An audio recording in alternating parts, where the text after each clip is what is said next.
أعوذ بالله من الشيطان الرجيم.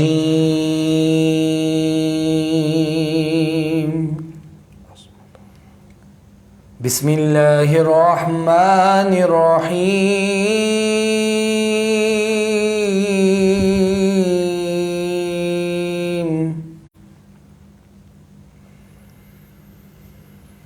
الحمد لله رب العالمين الرحمن الرحيم مالك يوم الدين.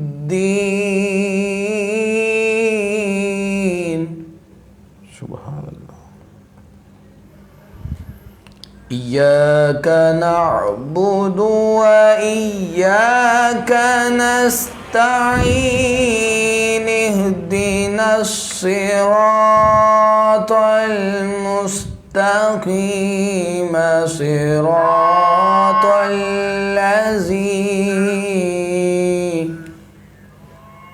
صراط الذين أنعمت عليهم غير المغضوب عليهم ولا الضالين.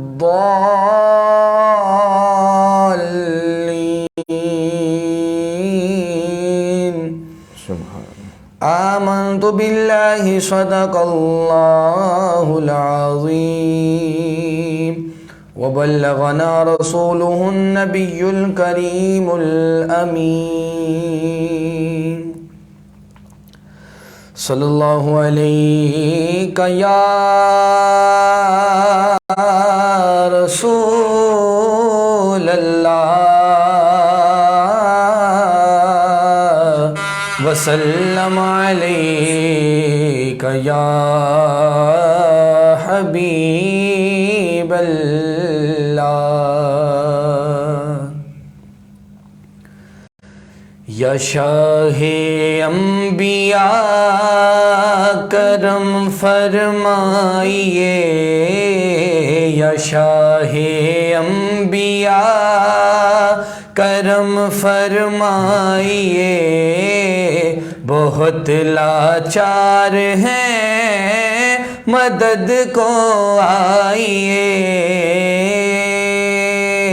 یا رسول اللہ یا حبیب اللہ یا سیدی یا رسول اللہ یا حبیب اللہ یا شاہ انبیاء کرم فرمائیے. بہت لاچار ہیں مدد کو آئیے. تمہیں معلوم ہے آقا جو منگتی کی کہانی ہے. تمہیں معلوم ہے آقا جو منگتی کی کہانی ہے. وہی دکھرے پرانے ہیں وہی چوٹیں پرانی ہے. مقدر پر پرا پردہ ذرا سرکائیے. یا شاہ انبیاء کرم فرمائیے. بہت لاچار ہیں مدد کو آئیے. یا رسول اللہ یا حبیب اللہ یا سیدی یا رسول اللہ یا حبیب اللہ. بریدہ بازوؤں والے علم بردار کا صدقہ. بریدہ بازوؤں والے علم بردار کا صدقہ. امام کربلا اور عابد بیمار کا صدقہ. میرے حالات پہ آقا نظر فرمائیے، یا شاہ انبیاء کرم فرمائیے، بہت لاچار ہیں مدد کو آئیے، بریدہ بازوں والے علم بردار کا صدقہ، امام کربلا اور عابد بیمار کا صدقہ، میرے حالات پہ آقا نظر فرمائیے، یا شاہ انبیاء کرم فرمائیے، بہت لاچار ہیں مدد کو آئیے، علی کا دو ہمیں صدقہ، حسن کا دو ہمیں صدقہ، علی کا دو ہمیں صدقہ، حسن کا دو ہمیں صدقہ، علی اکبر علی اصغر مولا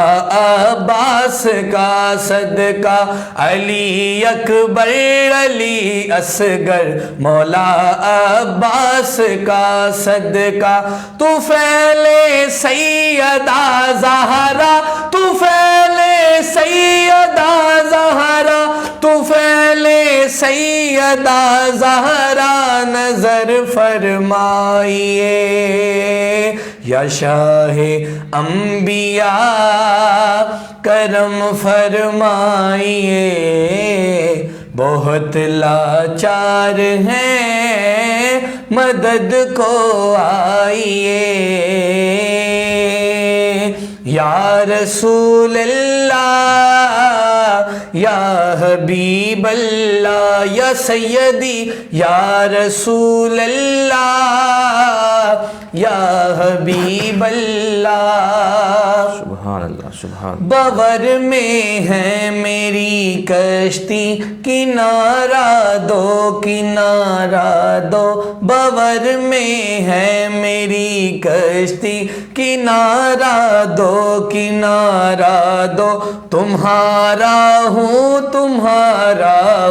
سہارا دو سہارا دو، خدا را اپنے منگتے کو نہ اب ٹھکرائیے، یا شاہ انبیاء کرم فرمائیے، بہت لاچار ہیں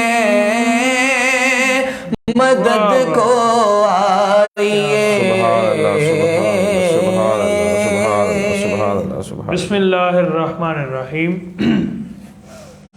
نحمدہ ونصلی ونسلم علی رسولہ الکریم، اما بعد، فاعوذ باللہ من الشیطان الرجیم، بسم اللہ الرحمن الرحیم۔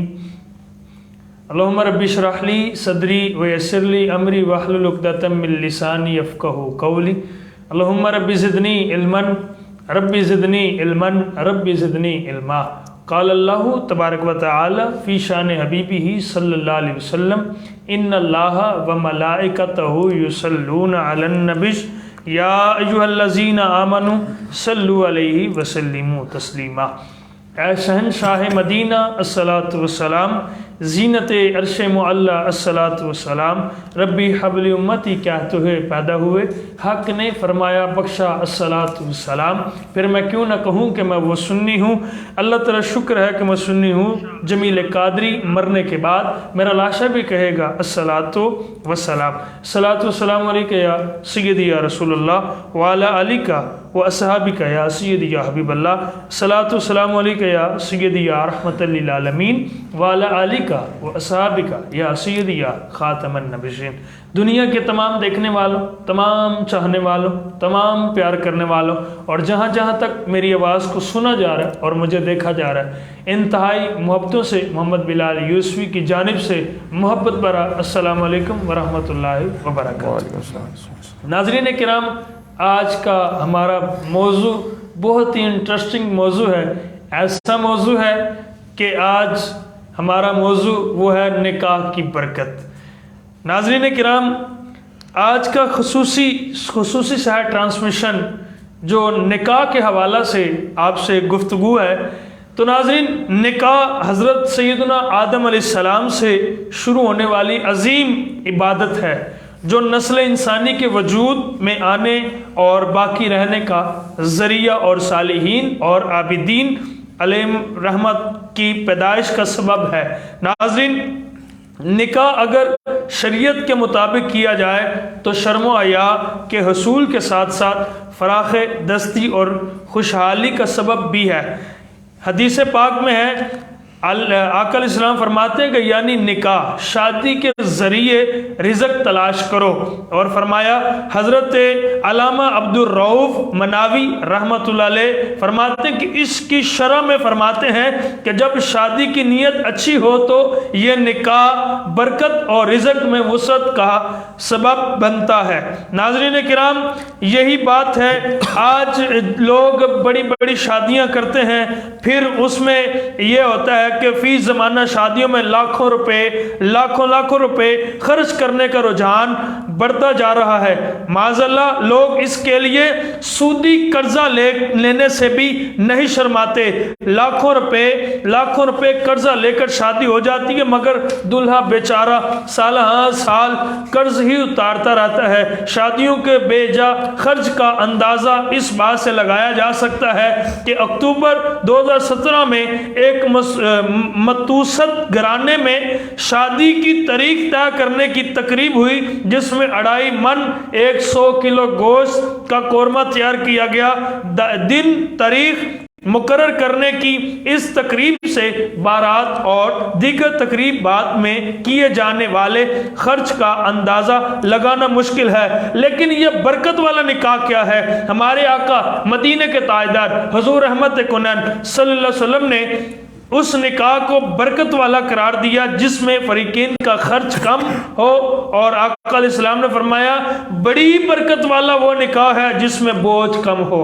ناظرین کرام، حکیم الامت مفتی احمد یار خان نعیمی رحمۃ اللہ علیہ اس حدیث کے ماتحت لکھتے ہیں کہ یعنی جس کا نکاح فریقین کا خرچ کم کرایا جائے، مہر بھی معمولی ہو، جہیز بھی بھاری نہ ہو، کوئی جانب مقروض نہ ہو جائے، کسی طرف سے شرط سخت نہ ہو، اللہ کے توکل پر لڑکی دی جائے، اور وہ نکاح بڑا ہی بابرکت ہے۔ ایسی شادی خانہ آبادی ہے۔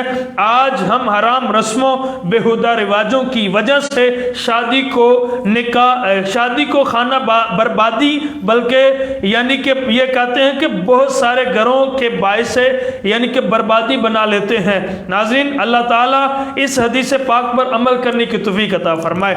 شادی آسان ہے اگر کل جہاں کے مالک حضور رحمت عالم صلی اللہ علیہ وسلم کی شادی شہزادی حضرت سیدہ فاطمہ سلام اللہ علیہا کے مبارک نکاح اور دیگر صحابہ کرام کے شادیوں کو دیکھا جائے تو پتہ چلتا ہے کہ شادی کرنا آسان ہے، کیونکہ ہمارے لیے رہبروں اور رہنما یہی ہستی ہیں جن کی اتباع دنیا اور آخرت میں کامیابی کا ذریعہ ہے۔ یاد رکھیے، شادی کے لیے شریعت نے نہ تو کسی شادی حال کو لازم قرار دیا ہے اور نہ ہی نمود و نمائش، آتش بازی اور فضول خرچیوں کو یعنی کہ شادی کا حصہ قرار دیا ہے، بلکہ ان میں سے بعض صورتوں تو ناجائز و حرام ہے، یعنی کہ نکاح کا اعلانیہ طور پر مسجد میں اور جمعے کے دن ہونا مستحب ہے۔ ناظرین کرام، حضور احمد عالم صلی اللہ علیہ وسلم نے فرمایا یعنی نکاح کا اعلان کرو، اسے مساجد میں منعقد کرو، اور فرمایا مفتی احمد یار خان نعیمی اس کے ماتحت فرماتے ہیں کہ فقہا فرماتے ہیں کہ مستحب یہ ہے کہ نکاح جمعے کے دن بعد نماز جمعہ جامعہ مسجد میں تمام نمازیوں کے سامنے ہو، تاکہ نکاح کا اعلان بھی ہو جائے اور ساتھ ہی جگہ اور وقت کی برکت بھی حاصل ہو جائے۔ نیز نکاح عبادت ہے اور عبادت کے لیے عبادت خانہ یعنی مسجدوں ہیں۔ ناظرین کرام یہی بات ہے، اور آخر پہ ولیمے کی بات کرتے ہیں۔ ولیمے کا کھانا وہ ہے، نکاح کے شکرانے میں دعوت ولیمہ سنت ہے۔ تو حضور رحمت عالم صلی اللہ علیہ وسلم نے حضرت سیدہ صفیہ رضی اللہ تعالیٰ عنہ سے نکاح کے بعد جو ولیمہ کیا اس میں نہ گوشت تھا نہ روٹی تھی، بلکہ ولیمے کے کھانے میں کھجور اور گھی کا حلوہ تیار کیا گیا تھا۔ ناظرین کرام حضور رحمت عالم صلی اللہ علیہ وسلم نے حضرت سیدہ زینب رضی اللہ تعالیٰ عنہ کے نکاح پر پوری ایک بکری سے ولیمہ کیا، اور فرمایا ایسا ولیمہ ازواج مطہرات میں سے کسی کا نہیں ہوا، لیکن یعنی کہ تمام ولیموں میں سے بہت بڑا ولیمہ تھا، ایک پوری بکری کا گوشت پکا تھا، اور فرمایا اس ولیمے کے علاوہ باقی ولیموں میں چوہارے پنیر وغیرہ کھلائے گئے تھے۔ اللہ تعالیٰ اللہ عز و جل سے دعا ہے حضور رحمت عالم صلی اللہ علیہ وسلم کے صدقہ ہمیں شادی کے تمام معاملات کو شریعت کے مطابق کرنے کی توفیق عطا فرمائے۔ ناظرین کرام ہمارے درمیان بہت ہی عظیم بہت ہی پیارے اسکالر مبلغ دین اسلام حضرت علامہ مولانا ڈاکٹر محمد عثمان یوسفی صاحب آپ تشریف فرما ہے، آپ کو خوش آمدید کہتے ہیں۔ ان کے ساتھ تشریف رکھتے ہیں ثنا خان مصطفیٰ، ابھی تلاوت بھی فرمائی، نعت بھی پڑھی جناب محترم مقام عزت مآب محترم محمد شعیب اتاری شاہ صاحب، آپ تشریف فرما ہے، آپ کو خوش آمدید کہتے ہیں۔ کیمرہ مین اور دیگر احباب آپ تشریف فرمائے، صاحب کو خوش آمدید کہتے ہیں۔ السلام علیکم ورحمۃ اللہ وبرکاتہ۔ وعلیکم السلام ورحمۃ اللہ وبرکاتہ۔ کیسے ہیں قبلہ؟ الحمدللہ، آپ سنائیں؟ شکر اللہ کا، اور ٹھیک ہیں آپ؟ الحمدللہ، آپ سنائیں؟ ٹھیک ٹھاک کرم الحمدللہ۔ جیسے کہ آج کا ہمارا موضوع وہ ہے نکاح کی برکت، جی۔ تو آپ یہ بتائیے نکاح کی وجہ کیا ہے؟ بسم اللہ الرحمن الرحیم، والصلاۃ والسلام علیک یا سیدی یا رسول اللہ وعلی آلک وصحبہ یا سیدی یا حبیب اللہ۔ بلال بھائی بہت ہی اہم موضوع جو ہے وہ آپ نے آج کا رکھا ہے، نکاح کی برکت کیا ہے۔ نکاح کی وجہ سے انسان برائیوں، گناہوں اور زناکاریوں سے بدکاریوں سے بچ جاتا ہے۔ ٹھیک ہے۔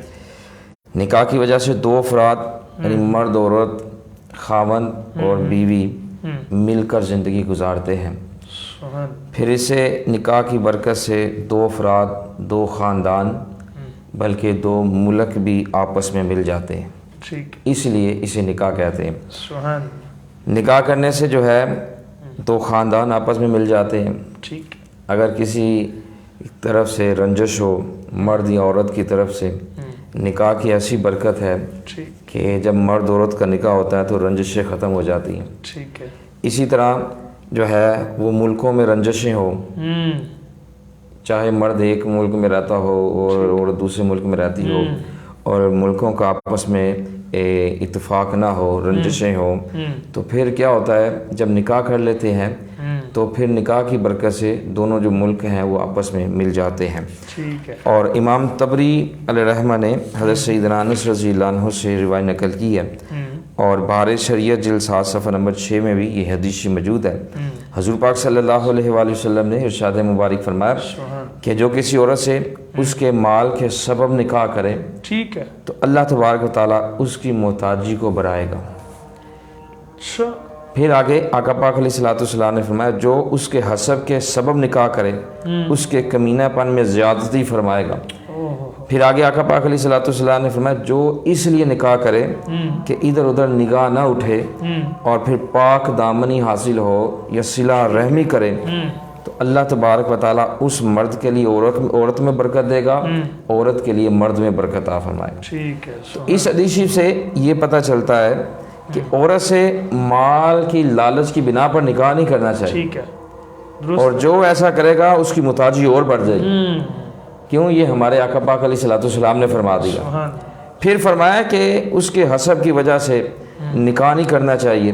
پھر فرمایا کہ نکاح اس لیے کرے کہ انسان کی جو نگاہ ہے وہ غیر عورتوں پر نہ پڑے، ٹھیک ہے، انسان کا اندرلا جو شیطان ہے وہ ختم ہو جائے، نفس ختم ہو جائے، انسان کی نگاہ میں حیا پیدا ہو جائے، پاک دامنی حاصل ہو، تقوی حاصل ہو، نکاح کرنے سے پرہیزگاری حاصل ہو، اور پھر صلہ رحمی بھی اندر آ جائے، کیونکہ جب نکاح کرتا ہے انسان کے اندر پرہیزگاری پیدا ہو جاتی ہے، تقوی پیدا ہو جاتا ہے، اور پھر اندر کی ساری کیفیت ختم ہو جاتی ہے، اور پھر انسان جو ہے وہ شیطان سے بھی دور رہتا ہے، اور پھر جو ہے اپنے نفس سے بھی دور رہتا ہے۔ لیکن یہ تبھی ہوگا نکاح کے ساتھ ساتھ حضور پاک صلی اللہ علیہ وسلم کے فرمان پر عمل کرتے ہوئے زندگی گزارے۔ ٹھیک ہے، اگر قبلہ اپنی برادری میں اگر کسی کی برادری ہے، جی، کوئی جٹ ہے، کوئی پٹ ہے، کوئی کچھ ہے، کوئی کچھ ہے، جی، اپنی برادری میں کر سکتے ہیں کہ اگر کوئی دوسری برادری میں بھی کر سکتے ہیں؟ یہ تو آج کل ہم نے رواج بنا لی ہے کہ جو ہے وہ راجپوت راجپوتوں میں کریں گے، جو ہے وہ گجر گجروں میں کریں گے۔ ہاں، تو وہ میں نے پوچھا ہے تو کہتے ہیں ہم گجر ہیں اور ہم گجروں میں کرتے ہیں، باہر نہیں کرتے۔ یہ اپنی بنائی ہوئی سازش، اسلام کا اس سے کوئی تعلق نہیں ہے۔ مسلمان ہونا چاہیے، پھر اس کے بعد ایمان والا ہونا چاہیے، یہ نہ ہو منافق نہ ہو، صدیق اکبر رضی اللہ عنہ کا غدار نہ ہو، حضور پاک صلی اللہ علیہ وآلہ وسلم سے بغض رکھنے والا نہ ہو، صحابہ سے بغض رکھنے والا نہ ہو، اہل بیت اور اولیاء اللہ سے بغض رکھنے والا نہ ہو، یہ دیکھنا پڑتا ہے۔ اور اگر مسلمان ایمان والا ہے، چاہے وہ کسی بھی سے بھی تعلق رکھتا ہے، کسی ذات سے، اس سے نکاح کریں گے تو آقا علیہ الصلوۃ والسلام فرماتے ہیں کہ کیا ہوگا، پھر عورت میں بھی برکت ہو جائے گی، مرد میں بھی اللہ کریم برکت۔ کیا کہنے، سبحان اللہ، سبحان اللہ۔ اچھا، نکاح کی نوعیت، حیثیت کیا ہے، یعنی کہ اس کی قسمیں بیان کریں؟ نکاح کرنے سے جو ہے وہ جسم میں سکون حاصل ہو جاتا ہے، ٹھیک ہے، اور پھر سنت پر بھی عمل ہو جاتا ہے۔ سبحان اللہ، کیا کہنے، آقا پاک علیہ الصلوۃ والسلام کی سنت پر بھی عمل ہو جاتا ہے۔ نکاح کرنے سے جسم جو ہے وہ پرسکون ہو جاتا ہے، اطمینان آ جاتا ہے۔ اور یہ بلال بھائی یاد رکھیں کہ بزرگان دین نے لکھا ہوا ہے کہ بدکاری کے اندیشی کی صورت میں نکاح فرض ہے۔ اگر پتا ہو کہ انسان جو ہے وہ بدکاری کی طرف چلا جائے گا تو ایسی صورت میں اسلام ہمیں حکم دیتا ہے فوراً نکاح کر لیں۔ اگر یہ لوگ کہتے ہیں کہ بچہ ایک پیروں پہ کھڑا ہوگا پھر اس کا نکاح کرنا چاہیے، اس کی شادی کرنی چاہیے، یہ کیا ہے؟ یہ اسی وجہ سے نا آج زنا عام ہو رہا ہے، بے حیائی سر عام ہو رہی ہے، کیوں والدین جو ہے وہ اپنی بیٹیوں کے وقت پر نکاح نہیں کرتے، اور پھر نہ بچوں کے نکاح کرتے ہیں نہ بچیوں کے نکاح کرتے ہیں۔ ایسے بھی ہم نے دیکھے ہیں کہ 50 سال عمر ہو گئی ہے، بچوں کے نکاح نہیں ہوئے۔ وہ میرا ایک دوست ہے جی، وہ نا کہتا ہے میں نا مدرسے میں پڑھنے گیا تو واپسی گھر آیا تو مجھے نا سارے مبارکیں دے رہے ہیں، کہتا مجھے پتہ بھی نہیں ہے، کہتا کس بات کی مبارک ہے، کہتا آپ کا آج نکاح ہے، آپ کا آج نکاح، کہتا میں پڑھنے گیا ہوں مجھے پتہ ہی نہیں ہے، اور ہے بھی وہ پٹھان ہے، خان ہے، تو وہ کہتے ہیں ہمیں بتاتے نہیں ہیں، ہماری شادی کر دیتے ہیں، ان میں جو ہے نا وہ جلدی شادی کر دیتے ہیں، ایسے ہی ہے۔ تو اس لیے کہا جاتا ہے کہ جب عورت سمجھدار ہو، بچی اور بچہ سمجھدار ہو جائے، اور پھر ایک دوسرے کے اخلاق کا بھی خیال ہو، ایک دوسرے کی ذمہ داریوں کا بھی خیال انہیں آ جائے، اور ذمہ داریاں رکھنے کی نوعیت رکھتے ہو، حیثیت رکھتے ہوں، تو پھر انہیں یہ چاہیے کہ والدین کو چاہیے کہ بچوں اور بچیوں کا نکاح کر دیں۔ اس سے جو ہے وہ بے حیائی ختم ہو جائے گی، پھر اس کے بدکاریاں ختم ہو جائیں گی، زناکاریاں ختم ہو جائیں گی۔ لیکن بڑے افسوس سے کہنا پڑتا ہے کہ آج کل والدین جو ہے وہ اس طرف دھیان بالکل نہیں دے رہے، اکیڈمی میں بچیوں کو بھیجتے ہیں، اور پھر جو ہے وہ کھلے کھلے لباس، اور پھر جو ہے اتنے لباس کے سارا جسم نظر آ رہا ہے، ہاں جی، سارا آپ سر عام ہے۔ یونیورسٹی تو دور کی بات ہے، تو بہت کچھ ہوتا ہے، بہت زیادہ کالج اور یونیورسٹی، وہ تو بہت کچھ ہوتا ہے، وہ ہوتا ہے نا کو جس میں لڑکیاں لڑکے کٹھے بیٹھے ہوتے ہیں، ادھر تو بہت زیادہ خراب ہوتا ہے، بہت دور کی بات ہے۔ ہم اپنے محلوں میں دیکھیں تو آج کل یہ اٹینڈ چل پڑا ہے کہ بچیاں جو ہے والدین نے موٹر سائیکل لا کر دے دی، اور زین کی پینٹ بنا کر وہ موٹر سائیکلوں میں بٹھا کر جو ہے وہ بازار جا رہی ہیں، سودا لے کے آ رہی ہیں، سبزیاں لے کے آ رہی ہیں، بچوں کو ٹیوشن چھوڑ کے جا رہی ہیں۔ یہ ساری باتیں اسلام کے خلاف ہے۔ اسلام ہمیں حکم دیتا ہے عورت کو پردہ کراؤ، اور حضور پاک صلی اللہ علیہ وسلم فرماتے ہیں کہ ایک عورت کی وجہ سے 4 بندے جو ہیں وہ جہنم میں جائیں گے۔ وہ کون کون سے؟ باپ جہنم میں جائے گا، بیٹا جہنم میں جائے گا، بھائی جہنم میں جائے گا، شوہر جہنم میں جائے گا۔ اگر باپ گھر کا سربراہ ہے تو اس سے پوچھ گچھ ہوگی کہ تو نے اپنی بیوی اور بیٹی کو روکا کیوں نہیں ہے بغیر پردے کے، یہ اس کے ذمہ آتا ہے۔ اگر بیٹا قادر ہے تو بیٹے سے پوچھ گچھ ہوگی، اگر بھائی اس پر جو ہے وہ قادر ہے تو پھر بھائی سے پوچھ گچھ ہوگی، اگر شوہر گھر کا سربراہ ہے تو پھر شوہر سے پوچھ گچھ ہوگی کہ تو نے اپنی بیوی کو بغیر پردے کے گھر سے باہر کیوں جانے دیا۔ تو آج کل یہ جو ہے نا یہ بڑا اس پر ہمارے ناظرین اور سارے سننے والے اور ہمیں بھی جو ہے اس پر بڑا غور و فکر کرنا چاہیے. اگر ہم اسلام کے مطابق زندگی گزاریں گے تو پھر کامیابی ہیں, بے شک. اور اگر اسلام سے ہٹ جائیں گے, پردہ چھوڑ دیں گے, اپنے گھر کی خواتین کو پردہ کا کہنا بھی چھوڑ دیں گے, اور پھر بے پردگی سے خواتین گھر سے باہر جائیں گی, تو یاد رکھے پھر زنا کاریوں میں اضافہ ہوگا, کمی نہیں ہو سکتی. اور جہاں پر زنا ہو جاتا ہے, جہاں پر بدکاریاں شروع ہو جاتی ہیں, وہاں سے اللہ کی رحمت اٹھ جاتی ہے, وہاں پر عذاب نازل ہو جاتا ہے. تو اس لیے اس عذاب سے بچنے کے لیے, اللہ تبارک و تعالیٰ کی رحمتیں حاصل کرنے کے لیے آج بہت ضروری ہے کہ ہم جو ہے اپنے گھر کی خواتین پر خصوصی نظر رکھیں, اور یہ وہی کرے گا جس کے پاس دین کا علم. امام حسین رضی اللہ تعالیٰ عنہ فرماتے ہیں کہ عورت کا پردہ کرنا شہداء کے خون سے بھی افضل ہے. اللہ اکبر, کتنی بڑی بات بڑی بات کی آپ نے. اللہ. اور سیدہ فاطمہ رضی اللہ عنہا سے آقا پاک علیہ الصلوۃ نے فرمایا, بیٹی یہ بتاؤ عورت کی سب سے عمدہ صفت کون سی ہے؟ امام غزالی علیہ الرحمہ نے احیاء العلوم میں لکھا. ٹھیک ہے. تو عرض کیا, ابا جان عورت کی سب سے عمدہ صفت یہ ہے کہ وہ نہ کسی غیر مرد کو دیکھے, نہ غیر مرد اس عورت کو دیکھے. یہ سب سے عمدہ صفت ہے. اگر تو عورتوں نے غیر مردوں کو دیکھا ہے تو وہ پھر اسلام کے مطابق نہیں چل رہی. ٹھیک ہے. اگر غیر مردوں نے عورتوں کو دیکھا تو پھر بھی وہ اسلام کے مطابق نہیں چل رہی. اس لیے کہا جاتا ہے کہ اگر راستے میں جاؤ اور اگر عورت غیر عورت خوشبو لگا کے آ رہی ہے تو اپنا سانس بند کر لو. ٹھیک ہے. ایسے نہ کرو, ایسا کرنا بھی گناہ ہے. اس لیے آقا پاک علیہ الصلوۃ فرماتے ہیں جب بندہ مومن وضو کرتا ہے تو ہاتھ ہوتا ہے تو ہاتھوں سے گناہ جڑ جاتے ہیں, ناک میں پانی ڈالتا ہے تو ناک سے گناہ جڑ جاتے ہیں, چہرہ دھوتا ہے تو آنکھوں سے پلکوں سے گناہ جڑ جاتے ہیں, کانوں سے گناہ جڑ جاتے ہیں. کہ کیا یہ کون سے گناہ, ناک کون سا گناہ کر رہا ہے, آنکھیں کون سی گناہ کر رہی ہیں؟ ناک گناہ کر رہا ہے کہ کسی غیر عورت کی خوشبو سے انگلی, یہ گناہ ہے. آنکھیں کون سی گناہ کر رہی ہیں؟ آنکھیں یہ گناہ کر رہی ہیں غیر عورت کو دیکھ رہی ہے تو یہ بھی گناہ ہے. اور حضور پاک صلی اللہ علیہ وسلم نے سیدنا علی پاک رضی اللہ عنہ سے فرمایا کہ پہلی نظر معاف ہے, بس جاتے جاتے اچانک غیر عورت پر نظر پڑی فوراً نیچے کر لیں. اب اپنے نفس کو خوش کرنے کے لیے دوبارہ اوپر نظر کریں گے تو یہ گناہ میں شامل ہوگا. ٹھیک ہے. ٹھیک ہے. یہ اس سے بچنا چاہیے. تو میں اپنے موضوع کی طرف آتا ہوں کہ اس کی قسمیں بتائیں. ہاں جی, بدکاری کی اندیشے کی صورت میں نکاح جو ہے یہ فرض ہے, اور نامرد کے لیے نکاح کرنا یہ جرم ہے. جو نامرد ہے ٹھیک ہے اس کے لیے نکاح کرنا جرم ہے. اگر اسے پتہ ہے کہ میں نامرد ہوں, ہاں تو پھر نکاح کرنا جرم ہے بہت بڑا. ٹھیک ہے. کہ وہ اگلے کی زندگی خراب کر, اگر علاج کروا کے کر لے, اگر علاج کرا کے اپنی حالت پر ویسے ہی آ جاتا ہے تو پھر جائز ہے. ٹھیک ہے. لیکن اگر وہ نامرد ہے, اس کا اس سے علاج سے بھی فرق نہیں پڑ رہا, تو پھر اگلے کی زندگی جو ہے وہ خراب نہیں کرنی چاہیے. اور یہ بھی یاد رکھیں کہ جو بندہ عورت کے خرچے پر قادر نہ ہو, عورت کا خرچہ نہیں اٹھا سکتا, اس کے لیے نکاح کرنا یہ مکروہ ہے. ٹھیک ہے. اس کے لیے بھی نکاح کرنا جائز نہیں ہے. پہلے سب سے پہلے وہ رزق حلال کمائے. اگر کام نہیں سیکھا ہوا کام سیکھے, ٹھیک ہے, بڑا نہیں ہوا تو کوئی کام سیکھ لے جس سے آسانی سے رزق حلال کمایا جا سکے, اور پھر اپنے بیوی بچوں پر خرچ کرنا جانتا ہو, اتنی کو وہ کمائی کر سکے کہ اپنی عورت کو راضی رکھ سکے, تو پھر اس کے لیے نکاح کرنا یہ جائز ہے. ٹھیک ہے. بہت خوب, بہت خوب. آپ بتائیے عورت سے کن وجوہات پر نکاح کیا جاتا ہے؟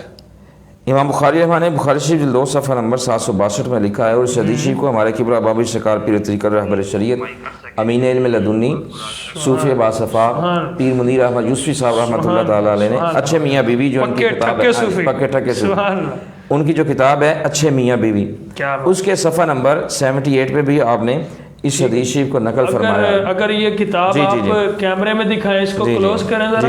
اگر کیمرہ مین کلوز کر سکتے ہیں تو اس کو کلوز کر کے یہ دکھائیں کتاب, اور یہ منیر اسلام پہ دکھایا آپ نے, اور یہ نور رمضان پہ بھی دکھا دیں.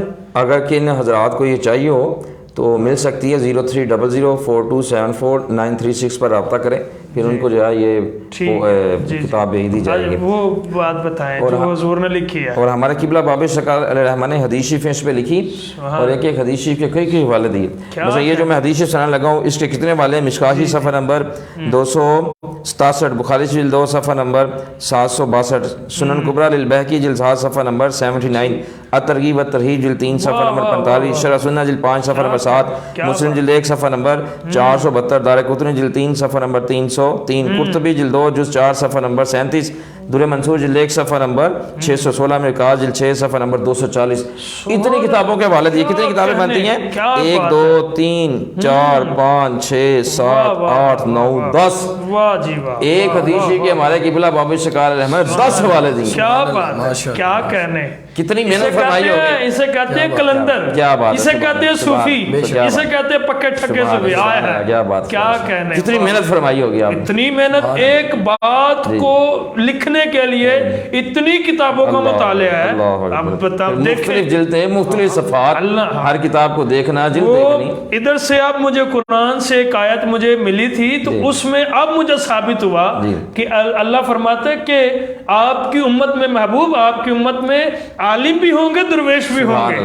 عالم بھی ہوں گے اور درویش بھی ہوں گے. پتہ یہ چلتا ہے اگر عالم نہیں ہے، درویش ہے تو عالم نہیں ہوتا.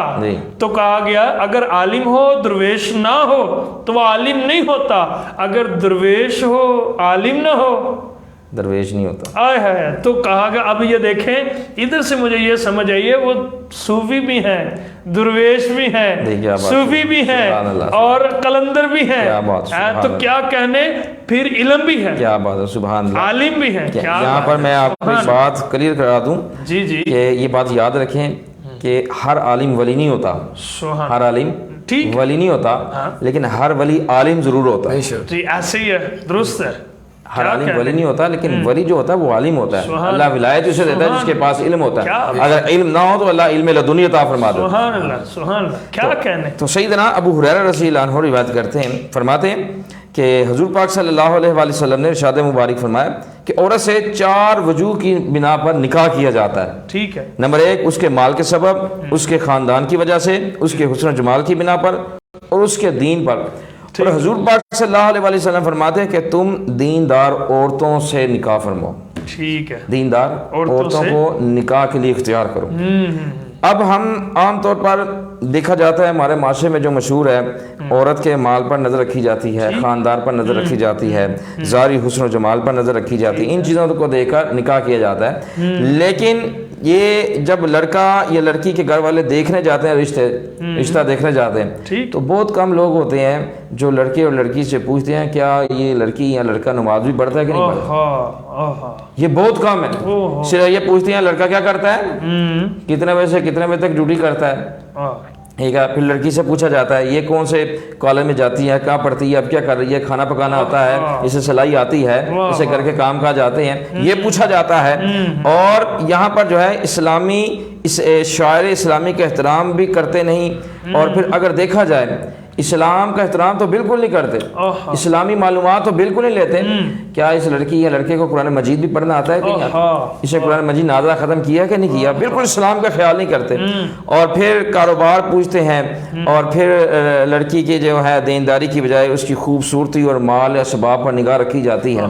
اور پھر کئی ایسے بے خوف لوگ بھی ہیں کہ جو لڑکی والوں سے جہیز کا بھی تقاضا کر دیتے ہیں. خود کرتے ہیں، خود کہتے ہیں نکاح کو جو ہے وہ یعنی کہ وہ اتنی اس میں وہ لے آتے ہیں، تنگی لے آتے ہیں کہ اگلا بندہ پریشان ہو جاتا ہے یار ہم کریں. بچے جو بڑی مشکل سے اپنی بچیوں کو کھانا کھلا رہا ہے، دن گزار رہا ہے، وہ کیسے اپنی بچیوں کا نکاح کرے گا. اور پھر جہیز آج کل جتنی مہنگائی ہو چکی ہے، 5-7 لاکھ روپیہ تو لگ جاتا ہے. تو غریب بلکہ زیادہ لگ جاتا ہے. تو غریب بندہ کہاں سے لے کے آئے. پھر اس نے کھانا بھی کرنا ہے، وہ بچی جب اس نے رخصت کرنی ہے، پھر اتنی انہوں نے جو ہے وہ دودھ پلائی کی رسمیں، اتنی رسمیں ڈال دی ہیں. اور ہندوؤں والی رسمیں، اور پھر جو کہتے ہیں وہ پہلے مہندی کی رسمیں، ٹھیک ہے، پھر دودھ پلائی کی رسمیں، پھر جب ناشتہ لے کر آنا ہے اس کی رسمیں، پھر کپڑے دینے اس کی رسمیں. نکاح بڑا مشکل کر دیا. حالانکہ اسلام نے اتنا نکاح مشکل نہیں کیا. اسلام جیسا کہ آپ فرما رہے، اسلام یہ حکم دیتا ہے کہ مسجد میں نکاح کرو، ٹھیک ہے، ایک لباس کے ساتھ جو عورت آئی ہے اسی لباس کے ساتھ اگلے گھر چل جائے. اب یہ دیکھیں نا کہ سب سے بڑھ کر والدین نے اپنی بچی دے دی، دل کا ٹکڑا دے دیا، دل کا جو ہے وہ ارمان دے دیا، دل کا چین دے دیا، دل کا سکون دے دیا. یہ تھوڑا ہے. اب ان سے جو ہے وہ جہیز کا بھی تقاضا کر رہے ہیں. یہ بالکل غلط ہے، یہ اسلام کے خلاف ہے. اور پھر یاد رکھیں اگر اس طرح کے قبلہ ایک بات ہے جی، اگر ایک بیٹی ہر ماں باپ تو اتنا نہیں ہوتا کہ اپنی بیٹی کو کچھ دے کے نہ بھیجے. ہر ماں باپ کی یہی ہوتی ہے کہ میں اپنی بیٹی کو کچھ دے کے بھیجوں. خوشی سے جتنا دے ان کی مرضی ہے, لیکن تقاضا نہیں کرنا چاہیے. اپنی بچیوں کو دیندار بنانا چاہیے. ٹھیک ہے. اپنی بچیوں کو ڈرامے نہیں دکھانے چاہیے, ان کے ہاتھوں میں موبائل نہیں دینے چاہیے, ان کے ہاتھوں میں موبائل دے کر نیٹ نہیں لگا کر دینا چاہیے. آج کل تو یوٹیوب کھولو, گوگل کھولو, جو چیز مرضی کھولو, سب کچھ جو ہے وہ سرعام ہو رہا ہے. بچیوں کو بچانا چاہیے. اسی لیے کہتے ہیں کہ دیندار مائیں ہوں گی تو دیندار بچے جو ہے وہ جنم دیں گے. اور علامہ اقبال رحمٰن نے یہاں پر کیا خوب لکھا, بے ادب ماں با ادب اولاد جن نہیں سکتی. جو بے ادب ہوگی وہ بات اولاد جان نہیں سکتی. اگر چاہتے ہیں کہ ہمارے بچے جو ہیں وہ دیندار ہوں, ولی پیدا ہوں, تو ماں کو خود ولی بننا ہوگا, ماں کو خود دیندار بننا ہوگا. نہیں تو آپ پچھلے زمانے میں دیکھیں کہ پہلے تھے دادا جی بھی ولی ہوتے تھے, پوتے بھی ولی ہوتے تھے, نواسے بھی ولی ہوتے تھے, بیٹے بھی ولی ہوتے تھے. ہر بندہ کیا کہتے ہیں نسل در نسل جو ہے ولایت چلتی تھی. وہ اکثر آپ نے, میں تھوڑی سی آپ کی بات کو کاٹ رہا ہوں, اکثر دیکھا ہوگا بڑے بڑے کیس آتے ہیں کہ ماں باپ کہتے ہیں ہمارا بیٹا بات نہیں مانتا, ہماری بیٹی بات نہیں مانتی, کیا وجہ ہے, کیا بات ہے. میں کہتا ہوں کہ ٹیلی ویژن پہ بیٹھ کے گانے سن کر بچوں کو لوری دیتی ہیں, بچوں کو جو ہے وہ دودھ پلاتی ہیں, تو پھر بڑے ہو کے تو انہوں نے بات بھی بننا ہے نا, بے ادب بھی بننا ہے نا. اگر آج سیدہ زہرا سلام اللہ علیہ کا واسطہ دے کے ان کی سنتوں پر عمل کرتی رہے نا, تو بیٹا بڑا ہو کے پھر داتا علی جویری جیسا بنے گا, وہ سے جلی جیسا بنے گا. ویسے بھی جمعرات ہے آج تو ہماری حاضری بھی, تو ادھر جائے تو پھر یعنی کہ ولی بنتا ہے نا. تو آپ بتائیں بات یہ, اسی لیے تو حضور پاک صلی اللہ علیہ وسلم فرماتے ہیں جب بچہ دائیں اور بائیں پہچانے لگے تو اسے اللہ سکھانا چاہیے, اسے آقا پاک علیہ السلام کی محبت سکھانی چاہیے, اہل بیت کی محبت سکھانی چاہیے, قرآن مجید کی تعظیم سکھانی چاہیے. جب تک ہم بچوں کو اس کی تعلیم نہیں دیں گے تو یاد رکھیں اس وقت تک ہمارے بچے جو ہیں وہ دین کے راستے پر نہیں چل سکتے.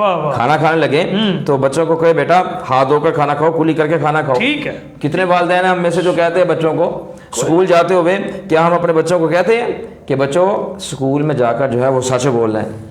غوث پاک رضی اللہ عنہ کی والدہ محترمہ نے غوث پاک رضی اللہ عنہ کو یہ کہا, بیٹا کبھی زندگی میں جھوٹ نہیں بول. غوث پاک جو ولیوں کا سردار ہے, ان کی والدہ ان کو تلقین کر رہی ہیں. غوث پاک کے برکت تو وہ ہے ہی نا. ہاں جی, ان کو جب تلقین ہو رہی ہے تو پھر ہمیں بھی ان کی سنت پر, ان کی والدہ محترمہ کی سنت پر چلتے ہیں. دینار والا واقعہ سنا دیں غوث پاک کا, وہ جو 40 دینار آپ کی والدہ نے سیے تھے. وہ 40 دینار والا واقعہ اس طرح ہے کہ غوث پاک رضی اللہ عنہ کی والدہ محترمہ نے جب 40 دینار سی کر دیے تو پھر راستے میں جو ہے وہ ڈاکو پڑ گئے. تو ایک ڈاکو آپ کے پاس آیا, کہا کہ آپ کے پاس کیا ہے؟ آپ نے کہا میرے پاس 40 دینار. آپ نے جھوٹ نہیں بولا, ہاں میرے پاس 40 دینار. وہ آپ کی بات کو مذاق سمجھ کر چلا گیا. پھر اگلا ڈاکو آیا, اس نے بھی یہی کہا, آپ نے پھر وہی جواب دیا. وہ ڈاکوؤں کے سردار کے بعد چلے گئے. تو جب اس نے تلاشی لی تو 40 دینار نکل آئے. تو کہنے لگا ڈاکوؤں کا سردار کہ آپ جانتے نہیں ہم ڈاکو ہیں, جو مال ملتا چھین لیتے ہیں. تو آپ نے فرمایا میری والدہ محترمہ نے مجھے نصیحت کی تھی کہ بیٹا عبدالقادر علیہ الرحمن زندگی میں کبھی جھوٹ نہیں بولا, تو میں 40 دیناروں کی وجہ سے اپنی والدہ کی نصیحت کو کیسے بھول سکتا تھا. جب ڈاکوؤں کے سردار نے یہ بات سنی تو رونے لگا. کہنے لگا تم نے اپنی والدہ کے عہد کو نہیں توڑا, ہم برسوں سے اپنے رب کے عہد کو توڑا.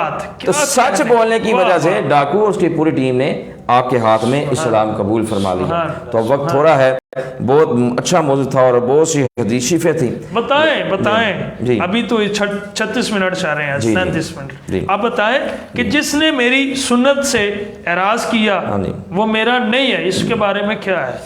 یہ امام بخاری رحمٰن بخاری شریف جلد 2 صفحہ نمبر 757 پر حدیث لکھی. انس بن مالک رضی اللہ عنہ روایت کرتے ہیں, فرماتے ہیں کہ 3 آدمی امیر المومنین سیدنا علی مرتضی رضی اللہ عنہ, حضرت سیدنا عبداللہ بن عمر بن عاص رضی اللہ عنہ اور حضرت سیدنا عثمان بن مظعون رضی اللہ عنہ حضور پاک صلی اللہ علیہ وآلہ وسلم کی ازواج مطہرات رضی اللہ تعالی عنہن کے مقدس آستانوں کی طرف حاضر ہوئے. جب آستانوں پر حاضر ہوئے اور حضور پاک صلی اللہ علیہ وسلم کی عبادت کے متعلق ازواج مطہرات رضی اللہ تعالی عنہن سے پوچھا, تو جب ان کو بتایا گیا تو انہوں نے اپنی عبادت کو کم خیال کیا. کہنے لگے ہم کہاں امام الانبیاء علیہ السلام کہاں, ہماری عبادت ان کے مقابلے میں کچھ نہیں ہے. ان میں سے ایک صاحب کہنے لگے اب میں کیا کروں گا، ساری رات جو ہے نماز پڑھتا رہوں گا، آہا ساری رات سوؤں گا نہیں، کیا بات نماز پڑھتا رہوں گا۔ ٹھیک۔ دوسرے صاحب کہنے لگے کہ میں ہمیشہ روزے دار رہوں گا، روزے کی حالت میں رہوں گا، کبھی بھی روزہ افطار نہیں کروں گا، اللہ ہمیشہ روزے میں رہوں گا، روزہ افطار نہیں کروں گا۔ واہ تیسرے صاحب نے کہا میں عورتوں سے علیحدہ رہوں گا، کبھی بھی ان سے نکاح نہیں کروں گا۔ ٹھیک ہے یہ 3 باتیں انہوں نے کہیں۔ اتنے میں امام الانبیاء علیہ الصلوۃ والسلام تشریف لے آئے، ادھر نہیں تھے جب یہ باتیں ہو رہی ٹھیک امام الانبیاء علیہ الصلوۃ والسلام تشریف لے آئے تو فرمایا تم وہ لوگ ہو جنہوں نے یہ باتیں کی ہیں۔ اللہ حضور پاک صلی اللہ علیہ وسلم نے خبریں غیب عطا فرمائی، میں تم نے یہ باتیں کی ہیں کہ میں یہ کہتا میں ساری رات جو ہے وہ نماز پڑھتا رہوں گا، دوسرا کہہ رہا ہے میں روزے سے رہوں گا، افطار نہیں کروں گا، تیسرا کہتا ہے کہ میں اس سے کبھی نکاح نہیں کروں گا۔ تو آقا پاک علیہ الصلوۃ والسلام نے فرمایا خبردار سنو، تم سب سے زیادہ اللہ سے میں ڈرتا ہوں، تم سب سے زیادہ پرہیزگار میں ہوں، واہ واہ مگر شعبہ میں روزے بھی رکھتا ہوں، کیا کہنے میں افطار بھی کرتا واہ ہوں، واہ واہ میں رات کو نماز بھی پڑھتا ہوں، سو بھی جاتا ہوں، کیا کہنے عورتوں سے نکاح بھی کرتا ہوں۔ اور سنو صحابہ، واہ واہ جو کوئی میرے طریقے کو پسند نہ کرے، میری سنت سے محبت نہ کرے، میری سنت کو اختیار نہ کرے، میری سنت سے اعراض کرے تو صحابہ وہ میرا نہیں ہے، اللہ یعنی وہ میری اتباع کرنے والا نہیں۔ اتنی بڑی آقا علیہ السلام نے بات فرمائی، فرمایا جو میری سنت سے اعراض کرے وہ میرا نہیں ہے۔ تو پتہ چلا کہ سنت کو چھوڑنا نہیں چاہیے، سنت سے محبت کرتے رہنا چاہیے۔ جب سنت سے محبت کریں گے، اس دور میں سنت کی پیروی کریں گے، سنت کے مطابق زندگی بسر کریں گے، اللہ کریم 100 شہیدوں کا ثواب عطا فرمائے۔ ٹھیک، کیسی عورت سے نکاح کرنا جائز ہے؟ حضرت موکل بن یسار رضی اللہ تعالیٰ نے فرماتے ایک آدمی حضور پاک صلی اللہ علیہ وآلہ وسلم کی خدمت میں حاضر ہوا ٹھیک ہے اور عرض کیا کیا ایک خوبصورت اور اچھے نسب والی عورت ہے ٹھیک ہے یا رسول اللہ صلی اللہ علیہ وسلم، لیکن اس کے ہاں اولاد نہیں ہے، نسب بھی ٹھیک ہے، خوبصورت بھی ہے، ٹھیک لیکن اس کے ہاں اولاد نہیں ہوتی، کیا میں اس سے نکاح کر لوں؟ اچھا حضور پاک صلی اللہ علیہ وآلہ وسلم نے فرمایا نہ کرو۔ اللہ اکبر۔ ادھر سے مرد کا کہا گیا ہاں جی کہ مرد نہ مرد ہو جی، تو نکاح نہیں کرنا چاہیے، ادھر عورت کا بھی کہا کہ اگر وہ عورت اولاد نہیں جانتی تو اس سے نکاح نہ کرو۔ ٹھیک ہے ٹھیک اب دوسری بار پھر وہ حاضر ہوئے، عرض کیا رسول اللہ صلی اللہ علیہ وسلم میں نکاح کر لوں اس سے؟ فرمایا نہ کرو۔ دوسری مرتبہ ہی منع کر لیا، تیسری مرتبہ پھر اجازت لینے کے لیے حاضر ہوئے تو حضور پاک صلی اللہ علیہ وسلم نے فرمایا کہ محبت کرنے والی ٹھیک اور زیادہ بچے جننے والی عورت سے نکاح کرو۔ آہا، کیوں؟ کیا اس لیے کہ میں تمہاری کثرت کی وجہ سے قیامت کے دن دوسری امتوں پر خوشی کیا محسوس کروں۔ کہنے کیا میری یعنی کہ امت بڑھے گی، امت بڑھے گی۔ کیا کہنے تو پہلے یہ بات ارشاد فرما دی کہ عورت جو ہے وہ محبت کرنے والی ہو، ٹھیک ہے اس سے نکاح کرو۔ محبت، دوسرا فرمایا جو عورت زیادہ بچے جنے اس سے نکاح کرو۔ ٹھیک ہے ٹھیک ہے۔ یہ آقا علیہ الصلوۃ والسلام نے ارشاد آج کل تو ویسے ہی رواج بنا لی ہے انہوں نے کہ ایک بیٹی ہو جائے ایک بیٹا ہو جائے تو بس جی ختم کرو، تو یہ اس میں بھی بہت زیادہ ٹھیک بس ہے۔ اپنے خاندان اور اپنے گھر کے حالات دیکھ کر، سارے معاملات دیکھ کر آقا علیہ الصلوۃ والسلام کے فرمان پر عمل کرنا چاہیے۔ یہ نہ ہو کہ عورت سے جو ہے وہ زیادتی ہوتی رہے، عورت ہی نہ رہے تو فائدہ کیا؟ ایسی کمزور بھی عورتیں ہوتی ہیں، اسی عورت کی صحت کا بھی خیال رکھنا چاہیے، اپنا بھی خیال رکھنا چاہیے، پھر اسی حساب سے جو ہے وہ سارے معاملات کرنے چاہیے۔ لیکن آقا علیہ الصلوۃ والسلام نے قانون دے دیا اس عورت سے نکاح کرو جو بچے زیادہ جانتی ہے، جو بچے نہیں جان سکتی، جو بانجھ ہے، جو بچے نہیں جان سکتی اس سے نکاح نہ کرو، اور ساتھ جو ہے وہ محبت کرنے والی بھی ہو، ٹھیک اس سے نکاح کرو۔ سبحان اللہ۔ تو جی وقت ہو گیا تو بہت خوب بہت خوب۔ بس آخر میں یہ ایک بات بتا دیں جی کہ برکت والا نکاح کون سا ہے؟ برکت والا جیسے کہ نکاح ہمارا تو موضوع ہے ہاں جی برکت والا نکاح۔ آپ نے بھی یہ ارشاد فرما دیا، مسند احمد جلد 6 صفحہ نمبر 82 میں آتا ہے، ام المومنین سیدہ عائشہ صدیقہ رضی اللہ تعالیٰ عنہا روایت کرتی ہیں، فرماتی ہیں حضور پاک صلی اللہ علیہ وسلم نے فرمایا کہ وہ نکاح جس میں بوجھ کم ہو وہ بڑی برکت والا نکاح ہے، واہ واہ واہ واہ، جس میں بوجھ کم ہو بڑی برکت والا نکاح ہے۔ کیا کہنا؟ بوجھ کم کیا ہے؟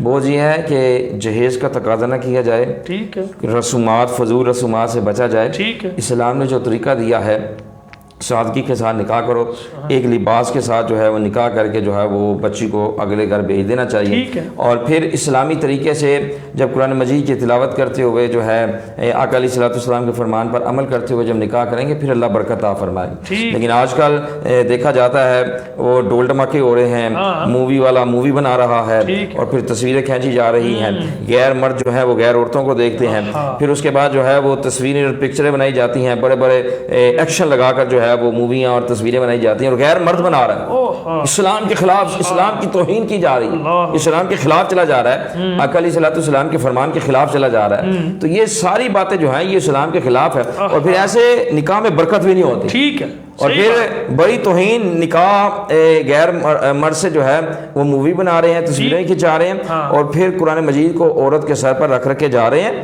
اور پھر جا کر کیا ہوتا ہے قرآن مجید کو الماری کی طاقوں میں سجا کر رکھ دیا جاتا ہے۔ پھر بڑی زیادتی ہے، بڑی توہین یہ ہے کہ ہمارے گھر میں LCD ہے، فرنیچر ہے، اس کو صاف کیا جاتا ہے، ہر چیز کو صاف کیا جاتا ہے، لیکن قرآن مجید کے اوپر سے گرد و غبار نہیں اڑایا جاتا، اتنی جو ہے وہ توہین کی جا رہی ہے۔ میں نے خود دیکھا ہے کہ 8 مہینے بعد جب قرآن مجید کو الماری سے باہر نکالا گیا تو پورا قرآن مجید کا کور جو ہے وہ گرد و غبار سے بھرا ہوا، یہ توہین نہیں ہے؟ کیا قرآن مجید جو ہے الماری کی طاقوں میں سجانے کے لیے لے کے جائے گیا؟ کیا قرآن مجید اس لیے نازل ہوا کہ عورت کے سر پر لے کر جاؤ اور بعد میں رکھ دو، اس کو کھولو نہ، اس کی زیادت نہ کرو؟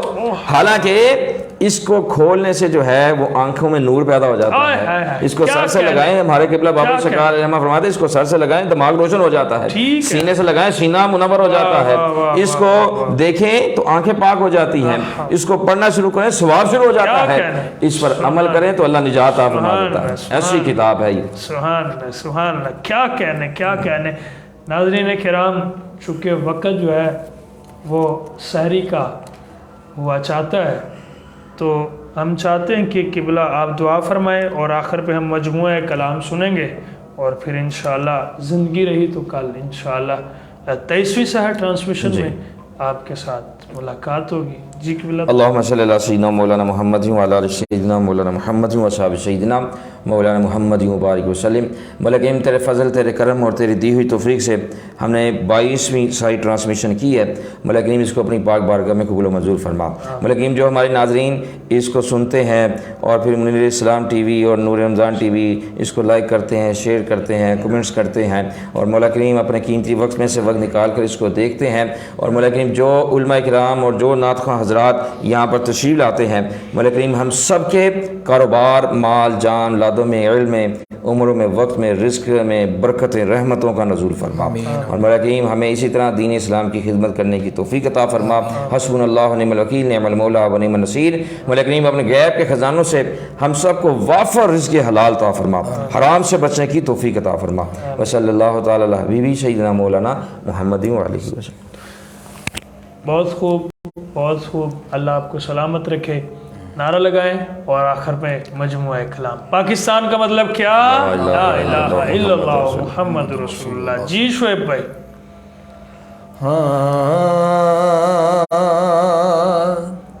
سرکار غوث اعظم، نظر کرم خدا را، سرکار غوث اعظم، نظر کرم خدا را، میرا خالقہ سور دو، میں فقیر ہوں تمہارا۔ ہاں سرکار غوث اعظم، صدیق عمر کا صدقہ، عثمان علی کا صدقہ، صدیق عمر کا صدقہ، عثمان علی کا صدقہ، میری لاج رکھ لو یا غوث، میری لاج رکھ لو یا غوث، میں فقیر ہوں تمہارا، میری لاج رکھ لو یا غوث، میں فقیر ہوں تمہارا، میرا خالقہ صبر دو، میں فقیر ہوں تمہارا۔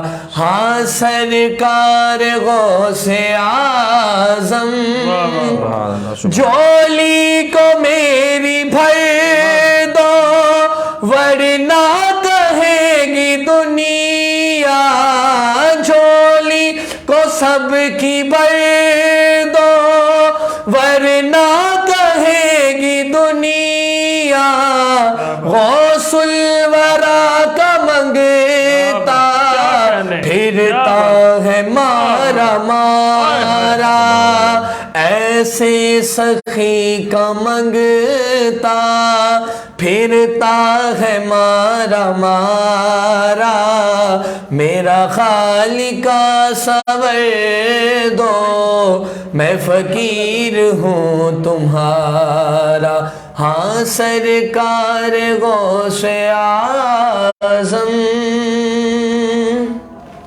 ہاں علی دے لال نے لجپال نسلاں تار دیں دینے علی دے لال نے لجپال نسلاں تار دیں دینے کرم دیا کر کے اے نظرا تے بخت سوار دیں دینے علی دے لال نے لجپال نسلاں تار دیں دینے گلے تو چم دے رہندے سن حسین نو زہرا دے بابل گلے تو چم دے رہندے سن حسین نو زہرا دے بابل حسن نو اپنے ہونٹاں تو حسن نو اپنے ہونٹاں تو